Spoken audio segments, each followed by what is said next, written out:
एक खूप छान सिक्रेट असा पदार्थ आहे, तो तुम्हाला दाखवतो नंतर. सोपा प्रकार आहे, पारंपरिक आहे आणि अप्रतिम लागतो. बनवायचा. नमस्कार, मास्टर रेसिपीजमध्ये सगळ्यांचं मनापासून स्वागत. हे काय माझ्याकडे लाल भोपळा, कोहळं काय म्हणता बघा. पण ह्याची भाजी तयार होते, बोंड तयार होतात, पण यापासून एक छान पकोड्याचा सुद्धा प्रकार होतो आणि अप्रतिम लागतो. सोपा प्रकार आहे, पारंपरिक आहे. बनवायचा. चला, हे काढून टाकायचं आणि यातल्या ज्या बिया असतात ना, बिया याला म्हणतात मगज. या वाळून ग्रेव्हीमध्ये वापरतात किंवा मग सुपारी बरोबर वगैरे या भाजून खातात.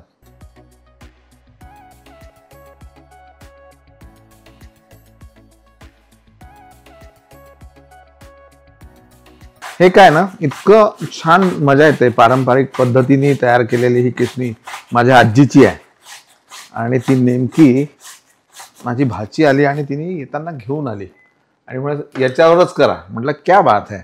याला मग छान असं कासव आहे, हे समोर लटकवायला आहे, मजबूत आहे. मुख्य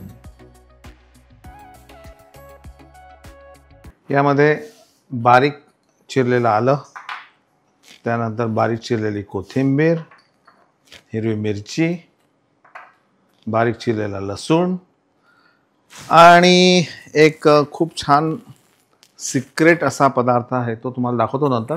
पण त्याआधी मीठ चवीनुसार. हे सगळं एकत्र करायचं.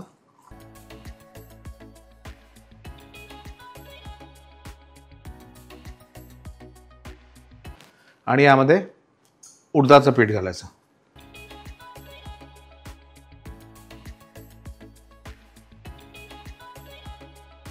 वेगळं पाणी घालायचं नाही, उडदाच्या पिठातच त्याला छान भिजवायचं. उडदाची डाळ बारीक करायची, मिक्सरवरच करा. ती अशी जस्ट त्याच्यामध्ये बरोबर भुरभुरवायची आणि नंतर तळण्यापूर्वी तुम्हाला माहिती आहे मी काय वापरतो, माहिती आहे ना, फ्राय पावडर. की जी फ्राय पावडर वापरल्याने तेल हलकं होतं आणि साहजिक त्यामध्ये तळला जाणारा तो पदार्थ आहे तो कमीत कमी तेल घेऊन वर येतो. ह्या अशा पद्धतीने भिजवल्यानंतर याला खूप असं मिक्स नाही केलं आणि हे असं हलक्या हाताने याचे पकोडे घालायचे.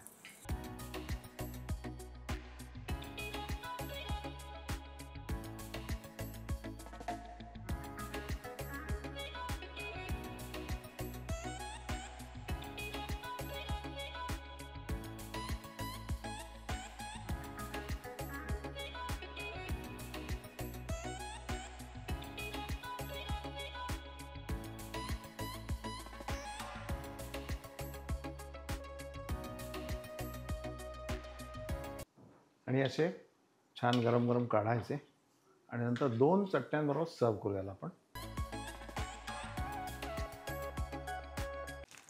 आणि भरपूर चाट मसाला हवा यामध्ये, कारण आपलं कोहळं जे असतं थोडं गोड असतं